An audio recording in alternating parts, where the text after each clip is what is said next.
আসসালামু আলাইকুম সবাইকে। আজকে একটা শর্ট ভিডিও করতে যাচ্ছি আপনাদের জন্য। বেসিক্যালি আমি আজকে দেখাবো কিভাবে একটা ফিগমা থেকে ডিজাইন আপনি কমপ্লিট করার পরে সেটা আপনি ফ্রেমারে আপনি নিতে পারবেন, সেটা আমি আপনাকে দেখাবো আজকে। তো ফার্স্টে এটা করার জন্য আপনার যে কোনো একটা ফিগমা ফাইলে যাইতে হবে। তো আমি আমার একটা রিসেন্ট একটা করা আমি একটা ফিগমা ওপেন করতেছি। তো এটা যে কোনো ফিগমা ফাইল এলে হবে, এবং এটা আপনার চেষ্টা করতে হবে কি যে আপনি এটা প্রত্যেকটা প্রত্যেকটা জিনিস যেন অটো লেআউট করা থাকে, তাহলে আপনার সুবিধা হবে। আজকে আমি একটা শর্ট ভিডিও করবো, এর জন্য আমি অটো লেআউট করা, তারপরে হচ্ছে সেটা কিভাবে কমফোর্টেবল করা, এটা আমি আজকে দেখাচ্ছি না। আজকে শুধু আপনাদের ছোট একটা সেকশন আমি দেখাবো যে কিভাবে জাস্ট কপি করা যায়, এটা আপনাদের আজকে জাস্ট দেখাবো। তো আমি একটা যে কোনো একটা ফাইল আমি আলাদা করে আমি কপি করে নিয়ে যাই, একটা আলাদা আমি করে নিয়ে গেলাম। এখন আমি যেহেতু কুইক ভিডিও হবে, আমি সব সেকশনগুলো ডিলিট করে দিচ্ছি।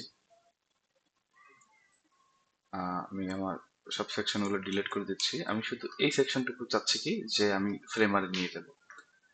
তো এটা ফ্রেমারে নিতে গেলে আমার একটা প্লাগইনস লাগবে। সেই প্লাগইনসটা হচ্ছে আপনার ফিগমা টু এইচটিএমএল উইথ ফ্রেমার। এই আপনার প্লাগইনটা লাগবে ফিগমার। তো এটা এখানে সার্চ করবেন।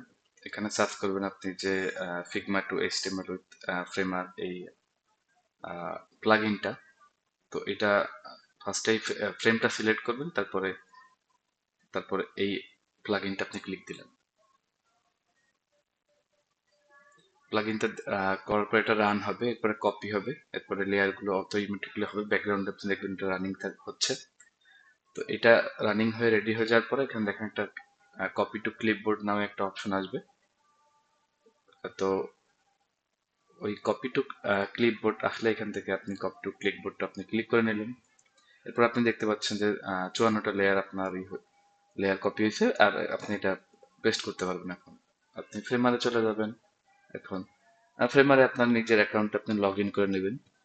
আপনার অ্যাকাউন্ট না থাকলে আপনি সাইন আপ করে দেন সাইন ইন করবেন, ওটা আমি দেখাচ্ছি না। তারপর আপনি আপনার আপনার একটা এখান থেকে আপনি একটা নিউ প্রজেক্ট আপনি ওপেন করবেন। আমি আপনাকে প্রথম থেকে দেখাচ্ছি। নিউ একটা প্রজেক্ট নিউ একটা প্রজেক্ট আপনি ওপেন করবেন।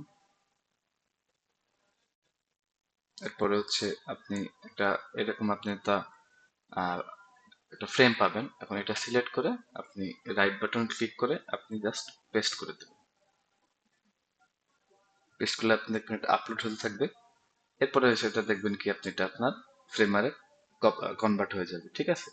এখন এটা যদি আপনার অটো লেআউট করা থাকতো, এটা অটো লেআউট করা প্রজেক্ট না।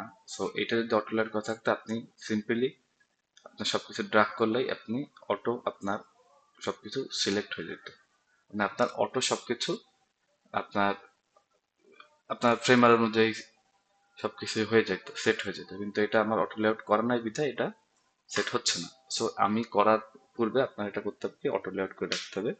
তো আপনারা যদি চান আমি কিভাবে অটো লেআউট করতে হয়, কিভাবে ফ্রেমার একটা ল্যান্ডিং পেজ আপনি তৈরি করতে হয়, এটা সবকিছু আমি দেখাবো। যদি চান তাহলে আপনি জানান, তাহলে আমি সেভাবে ভিডিও করবো। আজকে একটা কুইক শর্ট ভিডিও করলাম।